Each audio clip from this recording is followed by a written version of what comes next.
Community radio ബെൻസുകൾ ഇപ്പോൾ life tips തയ്യാറാക്കി അവതരിപ്പിക്കുന്നത് ഖാൻ കരിക്കോൾ. സാങ്കേതിക സഹായം ബോണി ജെ ബേസി. ലൈഫ് ടിപ്സിലേക്ക് ഏവർക്കും സ്വാഗതം. ഞാൻ ഖാൻ കരിക്കോൾ. ബ്രെയിനിന്റെ കഴിവ് വർദ്ധിപ്പിക്കാം. തനിക്കുള്ള കഴിവുകൾ കൊണ്ടൊന്നും മിക്കവരും തൃപ്തരല്ല.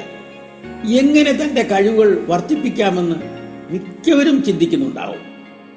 എങ്ങനെ അതിന് കഴിയും? എന്താണ് അതിനൊരു വഴി? പുതിയ കാര്യങ്ങൾ പഠിക്കാം, പരിശീലിക്കാം.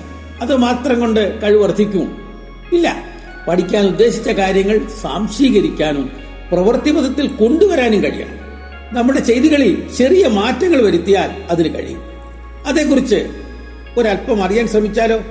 നാം ഏവരുടെയും മസ്തിഷ്കത്തിൽ 82 ബില്യൺ ന്യൂറോണുകൾ ഉണ്ടെന്നാണ് കണക്കാക്കപ്പെടുന്നത്. ഈ ന്യൂറോണുകളിൽ പലതും നിശ്ചലാവസ്ഥയിലാണ്. നിശ്ചലാവസ്ഥയിലിരുന്നാൽ ആവശ്യം വരുമ്പോൾ പെട്ടെന്ന് പ്രവർത്തിക്കാൻ കഴിഞ്ഞെന്ന് വരില്ല. ദിനചര്യകളിൽ മാറ്റം വരുത്തിയാൽ അതിന് പരിഹാരമാകും. ഇത് സംബന്ധിച്ച് ചില വഴികൾ പറയാം. നാം ഉറക്കത്തിൽ സ്വപ്നം കാണാറുണ്ടല്ലോ. അതിൽ നല്ലതും ചീത്തയും ഉണ്ടാകും. സന്തോഷകരമായ സ്വപ്നമാണെങ്കിൽ അതിൻ്റെതായ മനോഹാരിതയിൽ ഒന്ന് ഓർത്തെടുക്കാൻ ശ്രമിക്കൂ. കുറേ സമയം അത് മനസ്സിൽ നിർത്തുക. ഉറക്കം എഴുന്നേറ്റ് കഴിഞ്ഞാൽ ബെഡ്, പുതപ്പ് തുടങ്ങിയ അതിൻ്റെതായ രീതിയിൽ തന്നെ മടക്കി വയ്ക്കുക. ദിവസത്തിന്റെ തുടക്കം ചിട്ടയായ ചില കർമ്മങ്ങളോടെ തന്നെ ആകട്ടെ. ഇത്തരം ചെയ്തികൾ നിങ്ങളിൽ സൗന്ദര്യബോധവും ഡിസിപ്ലിനും ഉണ്ടാക്കും. അത് ദിവസം മുഴുവൻ നിലനിർത്തുക. രാവിലെ പല്ല് തേക്കുമ്പോൾ വലത് കൈകൊണ്ടാണെങ്കിൽ ഇടത് കൈകൊണ്ട് ചെയ്യാൻ ശ്രമിച്ചു നോക്കൂ. വേറിട്ടൊരു അനുഭവമാകും.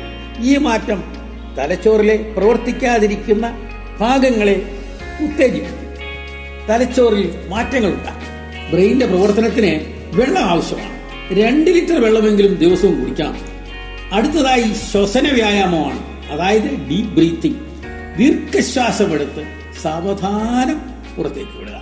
അതുവഴി കൂടുതൽ ഓക്സിജൻ രക്തത്തിൽ കലരുന്നു, തലച്ചോറിലും എത്തുന്നു. ഇനി വേണ്ടത് ശരീരം ചലിപ്പിച്ചുള്ള വ്യായാമമാണ്. അതോടെ എല്ലാ രക്തക്കുഴലുകളും സജീവമാകും, രക്തയോട്ടം വർദ്ധിക്കും, തലച്ചോർ കുറെ കൂടി കാര്യക്ഷമമാകും. ബ്രെയിനിന്റെ ശക്തി കൂട്ടുന്ന ചില ഭക്ഷണങ്ങളുണ്ട്. ബ്ലൂബെറി, വാൾനട്ട്, ബദാം. ചെറിയ തോതിലെങ്കിലും ഇത് കഴിക്കുക. വായന തലച്ചോറിന് ഇഷ്ടമുള്ള ഒരു ഭക്ഷണമാണ്. ദിവസവും അരമണിക്കൂറെങ്കിലും വായിച്ചിരിക്കണം. ജീവിതത്തിൽ വിജയിച്ചവരെ പരിശോധിച്ചാൽ മിക്കവരും വായനയിൽ ശ്രദ്ധിച്ചിരുന്നവരാണെന്ന് കാണാം. ഇതുവരെ പറഞ്ഞതെല്ലാം നിത്യജീവിതത്തിൽ നാം ചെയ്തുകൊണ്ടിരിക്കുന്ന കാര്യങ്ങൾ തന്നെയാണ്. ചെറിയ ചില വ്യത്യാസങ്ങളേ ഉള്ളൂ. പക്ഷേ തലച്ചോറിൽ ഉണ്ടാക്കുന്ന മാറ്റം വളരെ വലുതാണ്. ഇനിയും വേറെ വഴികളുണ്ട്. മറ്റൊരവസരത്തിലാകട്ടെ. നിങ്ങൾ ഇതുവരെ കേട്ടത് ലൈഫ് ടിപ്സ് തയ്യാറാക്കി അവതരിപ്പിച്ചത് ഖാൻ കരിക്കോൾ. സാങ്കേതിക സഹായം ബോണി ജെ ബേസി.